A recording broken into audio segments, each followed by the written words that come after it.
My husband and I were married for 61 years, and yet, although he was ill and we knew he was going to die, it's still very traumatic. Adjusting to life without him was difficult, and I had a year to do that before the fire occurred. The fire was electrical in nature and unexpected, totally unexpected, because the house was not a neglected house. But I knew that was not going to be a good thing, because the house, although it was intact, the contents were all just pretty much destroyed. So I knew I had to find a place, and I went to some friends that had real estate businesses and found a place, temporary living quarters, thinking I was going to go back to the house after it was repaired. But it was too hard. It was way too hard.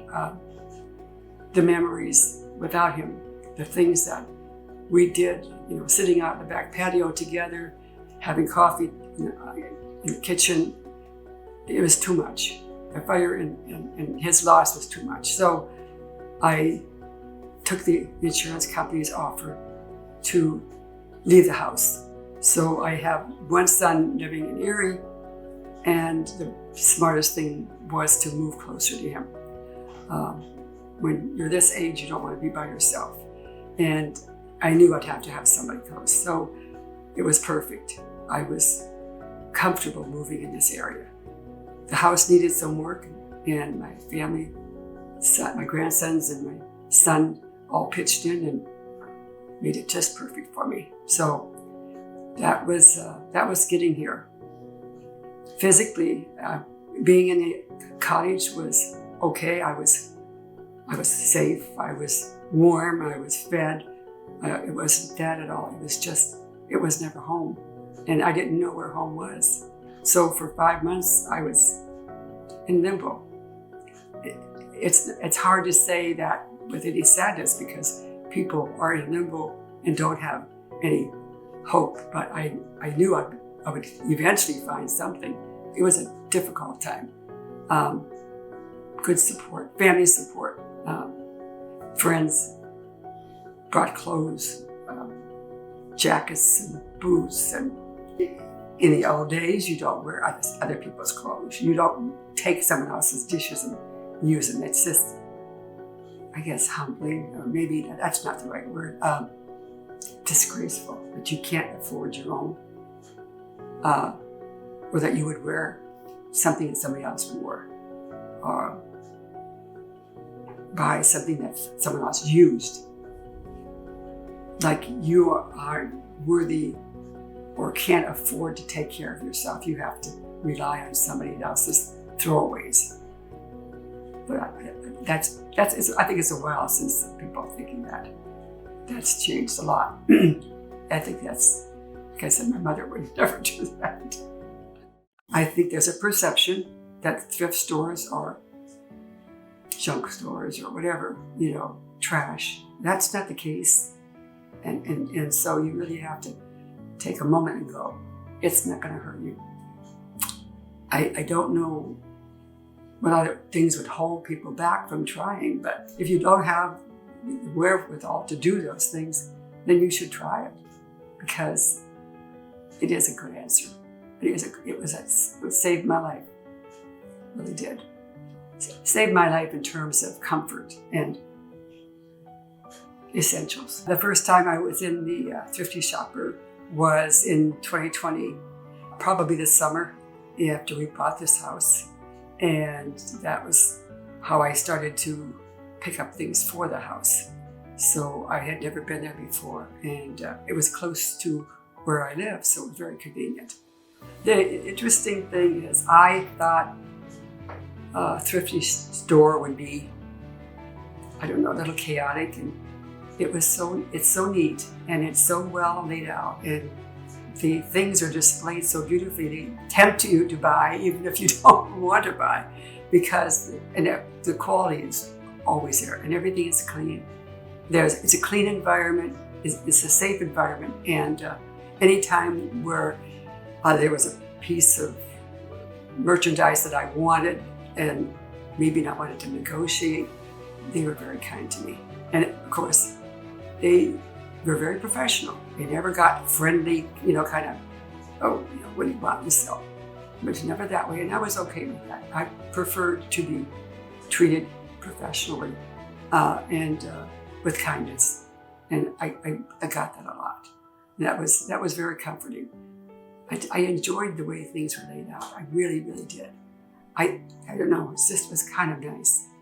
I was there last week, and I went there for a purpose because I needed a dress for a wedding, and I am not buying a $300 dress for a wedding. So I went there looking for a dress, and I found another piece for the wall. So that was good. I got two things, and both are wonderful. So every piece played a role because they were essentials. It wasn't they weren't frivolous. They weren't extras. They weren't things like, oh, I really have to have that.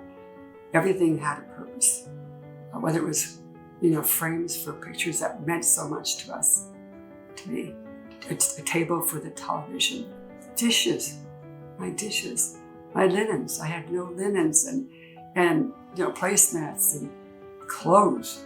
I think it would be hard to think of just one because I really like everything I got. I've never come home with anything that I thought, oh, why did you spend that money? It was too much, or it's not even nice. And I don't think ever once.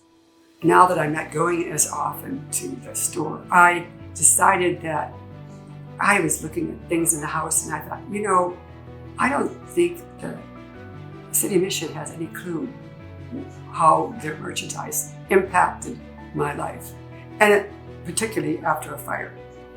I mean, you can go thrift shopping for a new shirt, a new pair of shoes, whatever. But mine was more of necessity and to fill a huge void. So I felt that it was time to let them know what that meant to me and how it helped me to feel safe and to get merchandise that I wasn't ashamed of.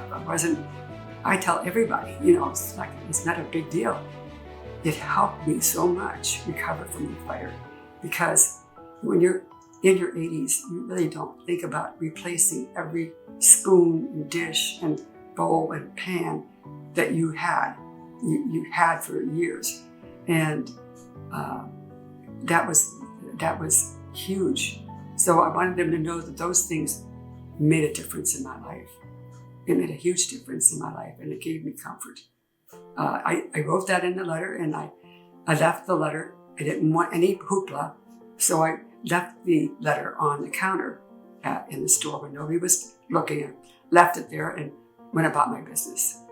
And I went in a couple weeks. I don't go very often anymore, so I went in a couple weeks later, and the gal behind the cash register looked at me and she said, "Are you the letter lady?" And I said, "I think I am, yes." And so she said, don't move. Someone wants to talk to you. So Jody came to talk with me and we chit-chatted, and I told her, the same thing. I appreciated what I got from the City Mission. And I said, "You ought to see my house. It's adorable." And she said, "Oh, can I really see it?" And I'm like, "Oh, sure." So that worked out just perfectly. So she came to see it, and we praise God for what has happened. My son was here the other day, and he said, "I just love this house. I just love this house." And I think it's not the furniture, the cupboards, which he did. It's the way it fell together. Not my plan. But when you lose so much in a short period of time, you know who's in charge. And I never got to a point where I remember this happening to me once before when I was ill. And people said, "Oh, I bet you feel bad that God did this to you." I never said that. Why did God do this to me? Conversely, I dealt with the trauma. I knew God loved me because of things that had happened, the picture I showed you, but I never ever doubted who was in charge. I'm a walking advertisement for City Mission because I'm always suggesting to people, go there, I mean, some of the furniture I really am amazed at. And if you don't go and look, you'll never know. Whenever I had any doubt as to why I'm buying the things there as opposed to someplace else, is that I always felt like the money is going to help the people who need it, really, really need it. Those who are marginal or need help. And it wasn't thousands of dollars at a time, but I felt that was key to my being there. There's nothing like helping these people. There's nothing like it. I think that was another lesson that I learned these past couple of years. The more you help somebody else, the more you're helped. I really think that's true. I'm so happy to be in that place in my life that I can do that.